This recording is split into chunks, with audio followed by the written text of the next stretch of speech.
দক্ষিণ কেরানীগঞ্জের চুনকুঠি এলাকায় চাঞ্চল্যকর রূপালী ব্যাংকের ডাকাতির ঘটনায় রূপালী ব্যাংকের ১৫ লক্ষ টাকা দাবি করা ৩ ডাকাত ৩টি আগ্নেয়াস্ত্রসহ যৌথ বাহিনীর নিকট আত্মসমর্পণ করেছে।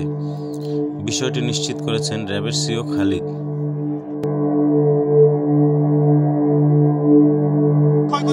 এটা ব্যাংক কর্তৃপক্ষ বলতে পারবে। আমি যতদূর জানি আহত হয়নি। তারা আমাদের কাছে আত্মসমর্পণ করে, 3টি দেশীয় অস্ত্র তারা আত্মসমর্পণ করে আমাদের কাছে হ্যান্ড ওভার করে, এবং তারা 3জন ডাকাত আত্মসমর্পণ করে আমাদের গাড়িতে উঠে। 21 থেকে 20 থেকে 30।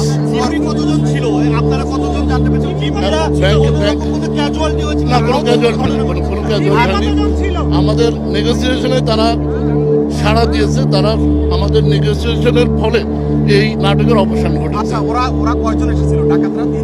ওরা 3জন ছিল এবং বাইরে আরো লোক ছিল।